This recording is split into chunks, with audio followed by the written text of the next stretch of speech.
първа спирка е ето това място за матча. Ето колко голям избор има. И са изцяло специализирани на различни видове чай. Даже имате някакви специалитети, виждам, за ядене. Аз ще пробвам ето тази матча, която е с кокосова вода и шамфастък. Като шамфастъка не разбрах под каква форма е. Ще видим как ще бъде. На един от етажите на хотела имаме и нещо подобно на Infinity Pool. Има и фитнес, но то е от другата страна. Утре ще мога да ви покажа хотела в малко повече детайли. Тук сме на 23-ти етаж. Виждате, че направо изглежда ниско сравнено с високите небостъргачи около нас. Искам да ви покажа как хората се редят на опашка, за да си хванат метрото. То не е съвсем метро, защото е над земята. След метрото се насочваме към ето това фери, за да отидем към един от техните известни молове, казва се Икон Сиам и той е на реката. Това избрахме като транспорт.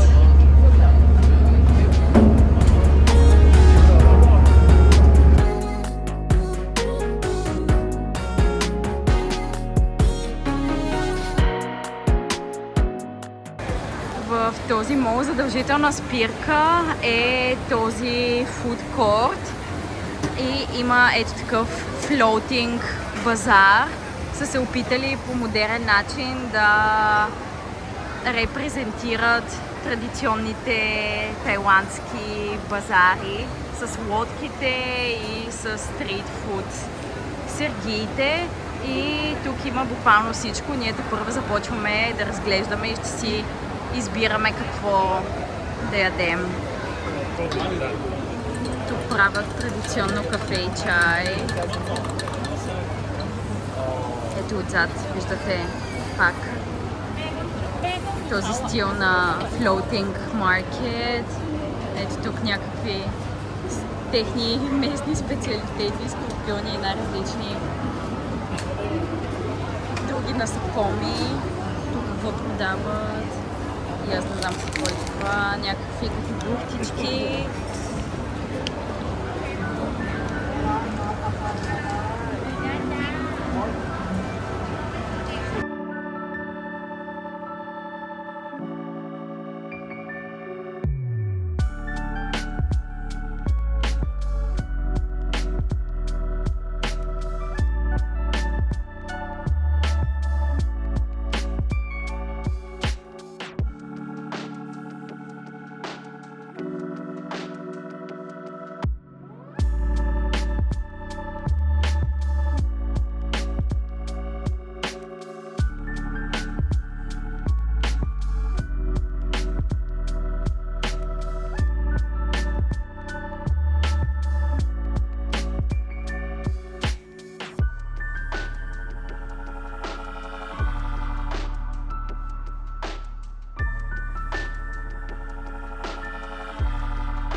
Дойдохме в Люмпини парк.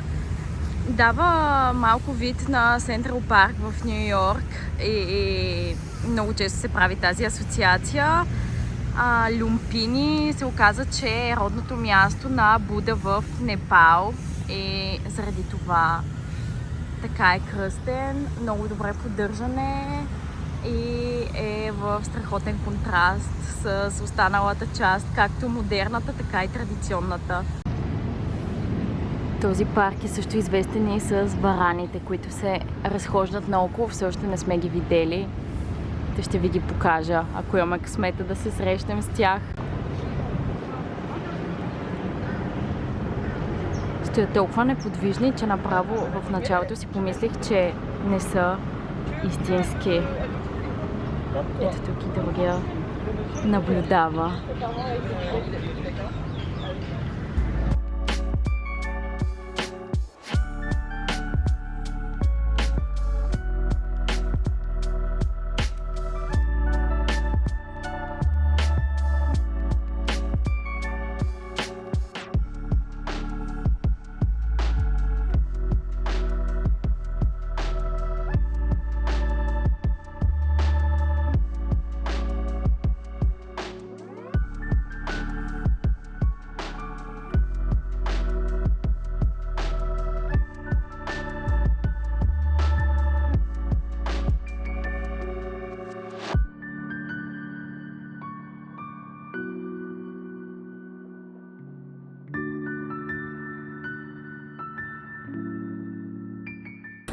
Точно до Люмпини парк се намира Централ парк мол и като стигнете до един от горните етажи се открива ето такава голяма тераса и освен тераса е като мост, който прави кръгче около мола и е много приятно за разходка. Цялото е озеленено, ето може да видите как изглежда. И пак е смесено модерното с природата и е такава смарт концепция. Та е приятен начин да избягате от мола.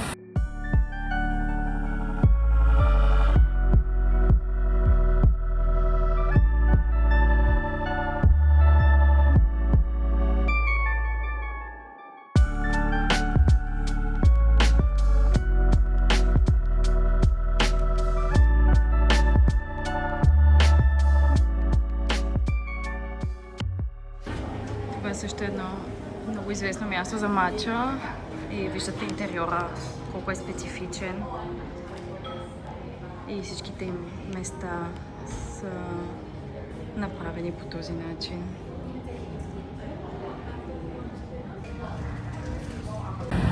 За почитателите на матча тази е 10 от 10 и следваща спирка тайландски масаж.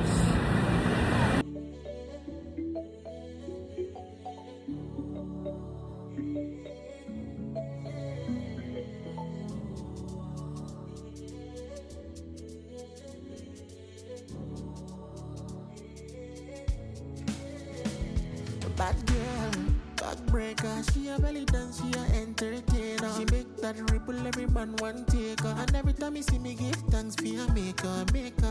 Bad girl, pay set, and she got a rocket engine in a full container. She a got no time for the hater. She a professional, she herself be a teacher. She make me one single, just like she the other single. Oh, you better be single, so know that you know how the thing go. Come here. На път сме към едно от най-високите кафета в Банкок на 55-я етаж. Hi! Arabica. Okay, of course. Thank you.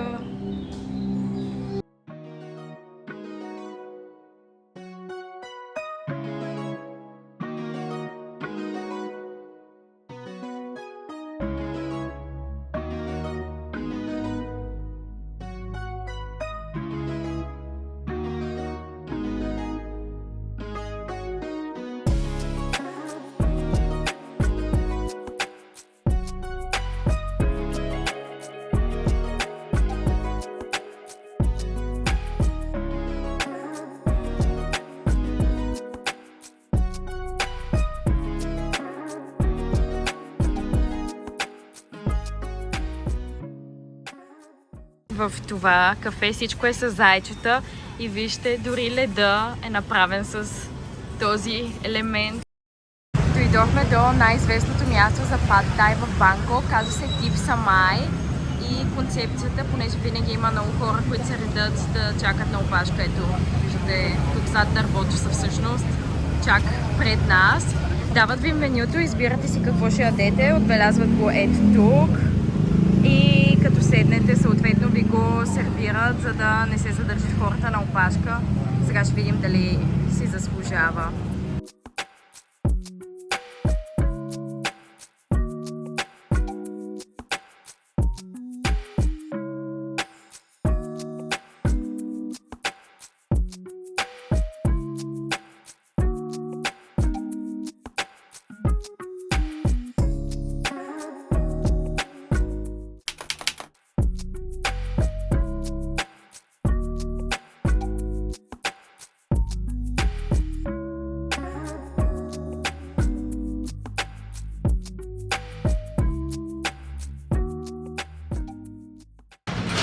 Тук сме на известната Сонгклад Роуд, която се води една от най-старите търговски улици в Банкок. В случая сме в една от преките и тук е по-хипстърски квартал с стрит арт, на различни кафенета и като цяло е доста известен сред туристите. Сега първа навлизаме навътре и ще го разглеждаме. Тук сме вече на граничето на Чайнатаун по-скоро. Този вижте как работи.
Първоначално, като попаднете в този район, може да ви се стори леко хаотично, мръсно, типичната репрезентация за Банкок, която имате първоначално, но просто трябва да дадете шанс на района, да се впуснете в малките улички и наистина си заслужава и е страхотно.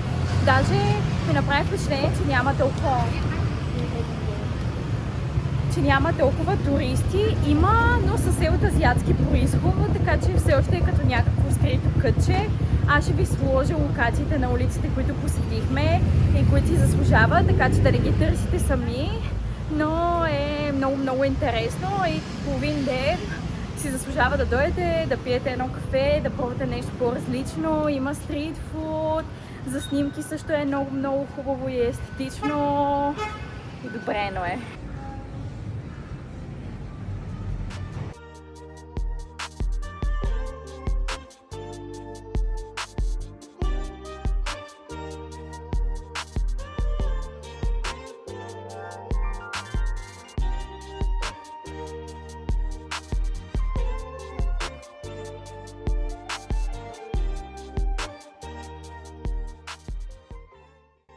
За вечеря се насочихме към Чайнатаун. Бих ви препоръчала да дойдете тук след залез слънце, за да го видите в пълната му светлина. Има голямо разнообразие от стрит фуд храна, като преобладават местните и най-вече китайските специалитети, особено сега с наближаващата китайска нова година. Това определено беше на почет. Ние имахме малко трудност да си изберем нещо, което да ни подхожда на вкуса и да изглежда чисто, но определено си заслужава преживяването и да го видите поне веднъж, а след това се насочихме към този бар, който също беше в Чайнатаун.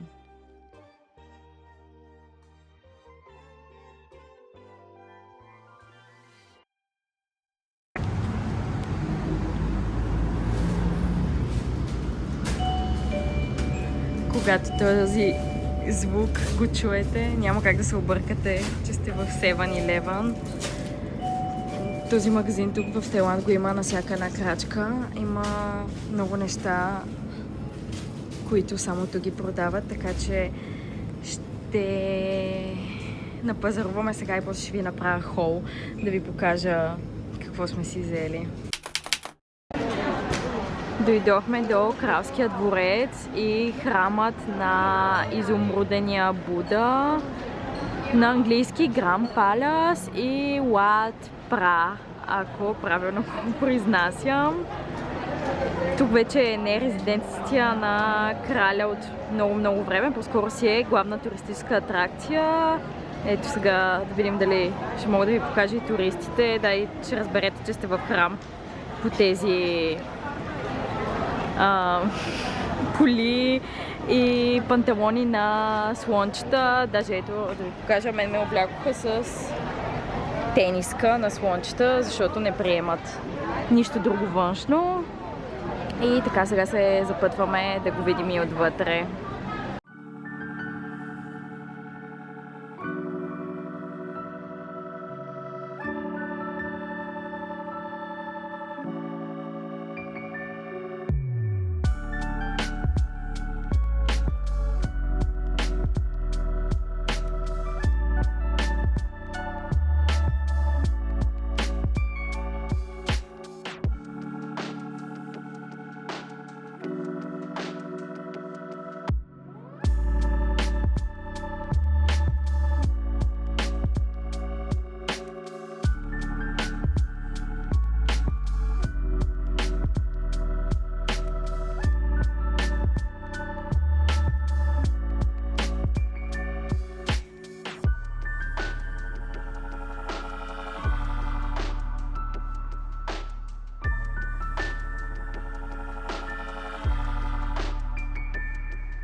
Сега излизам от Head Spa, макар да не е нещо толкова известно, колкото тайландския масаж.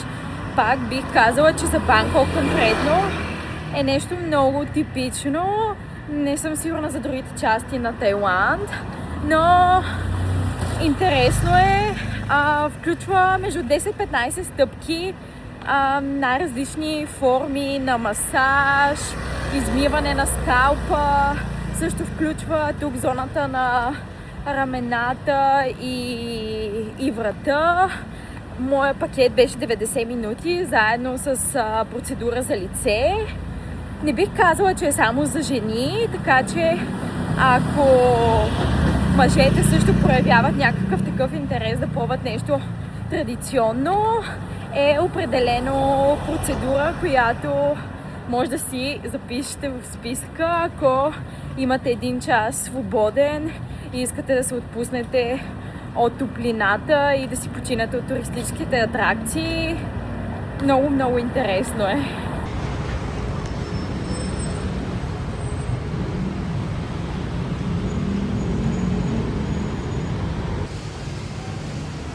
Това е със сигурност най-забележителният Starbucks в Банкок. Намира се в M Square Mall на 5-я етаж. Доста изкрит, между другото, аз обиколих целия мол и ми се наложи да питам другите 2 Starbucks и като цяло някакъв персонал в мола, докато се намери някой правилно да ме опъти.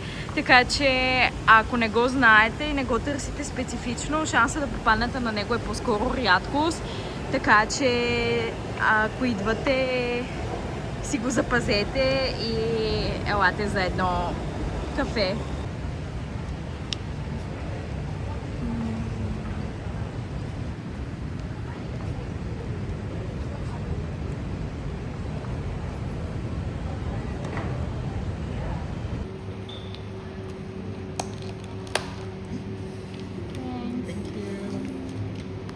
Тук не ви позволява да влизате в дадени магазини с напитки, за сметка на това са се погрижили да има къде да си ги оставите. Само да видим, че да не ми пропадне напитката. Няма. Ето.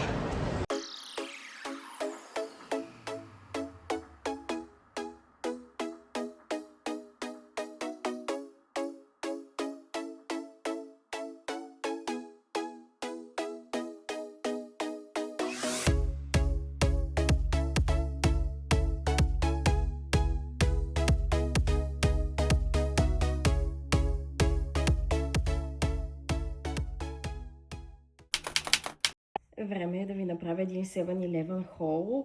Взех от тези неща, които са по-тренди, едновременно с това добавих някои от себе си. Тези маски за коса наистина отговарят изцяло на хайпа. Невероятни са. Тази е най-известната. Тази бих казала, че е една идея по-силна. На мен и тази много ми хареса, така че и двете ги препоръчвам. Даже от тази си взе голяма опаковка. Тези са като желирани бомбони, фибри и ви помагат с храносмилянето. Тези, макар да са отворени, не съм ги пробвала лично, помагат за сън, но видях добри ревюта в TikTok, така че може да ги пробвате, примерно ако ви чака дълъг полет или имате проблем с джетляга.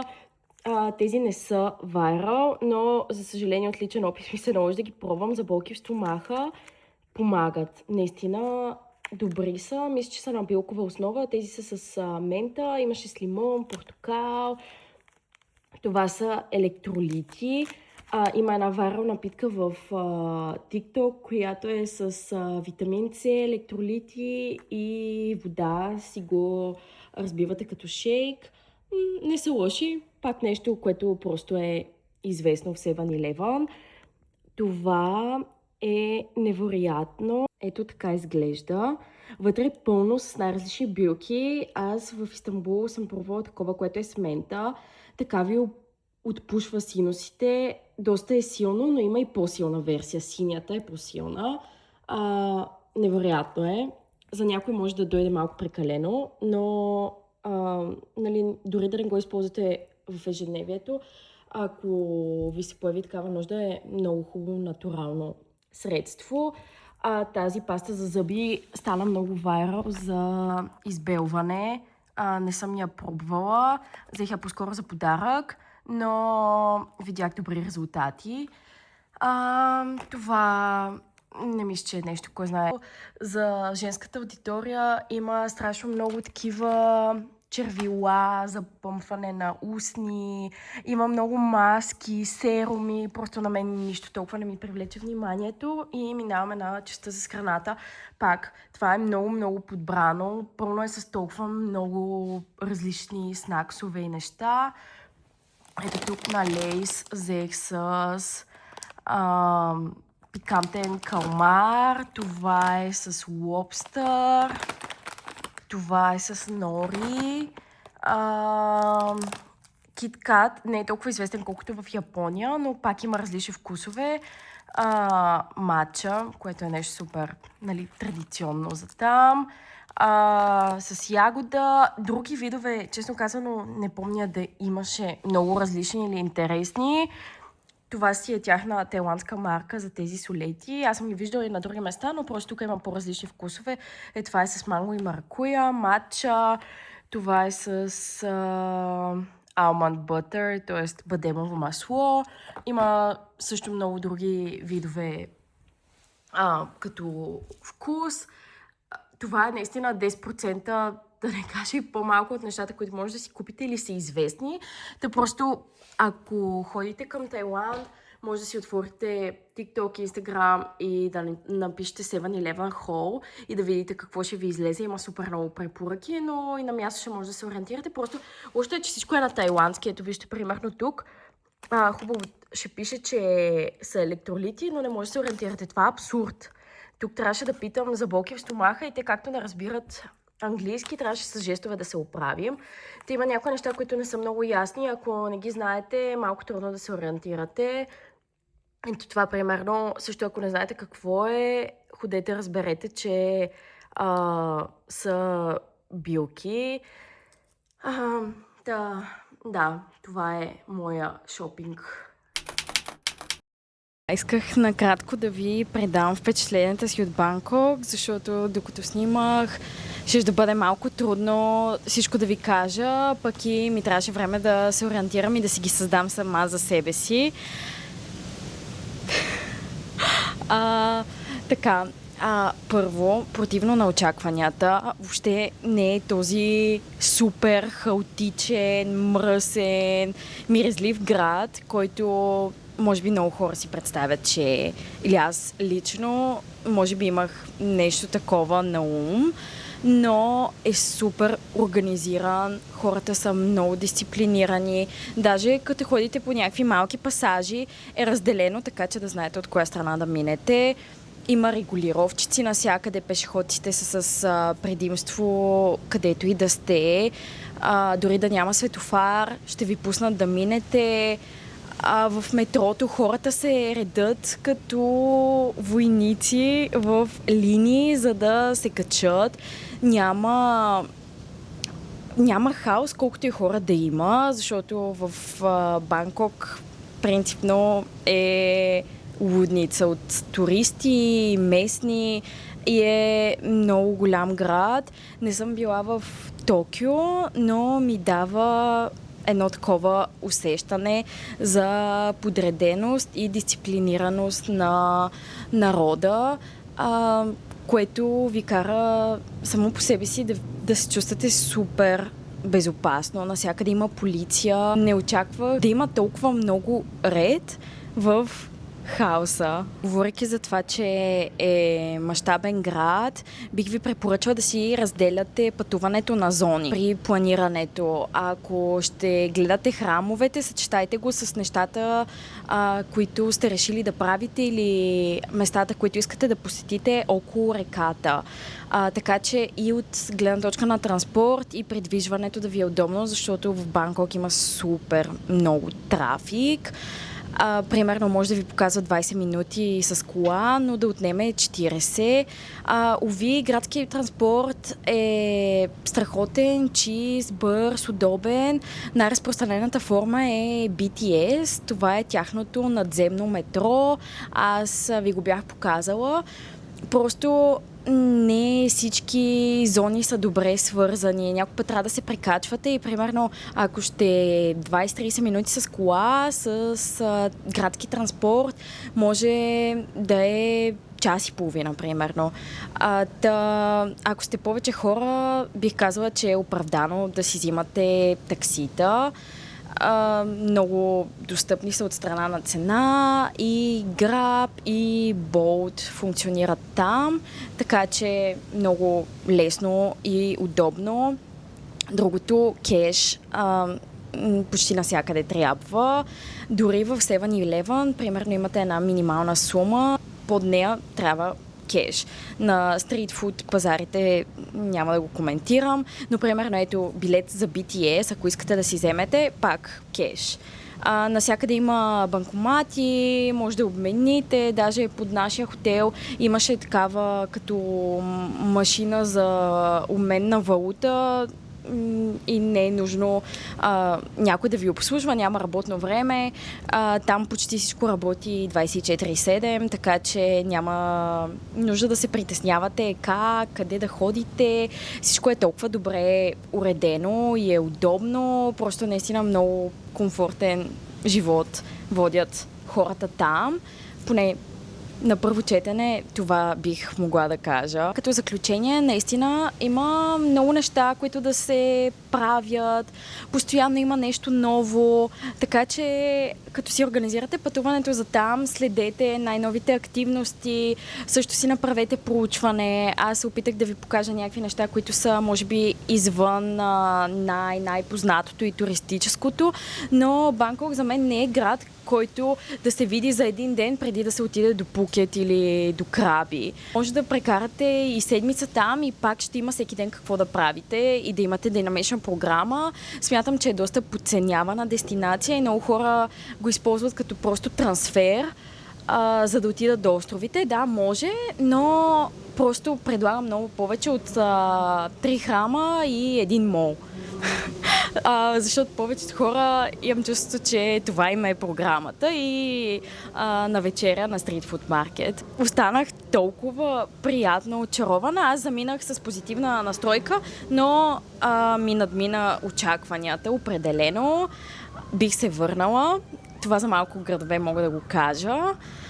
И другото, не се говори много английски, макар да е туристически град. Хората са страшно мили, услужливи, но няма да ви разберат. Определено си има езикова бариера, но все ще намерите начин да се оправите, не е страшно. Просто така като някакво допълнително впечатление, което мога да ви предам, че английския не е много разпространен и да се говори свободно от всеки.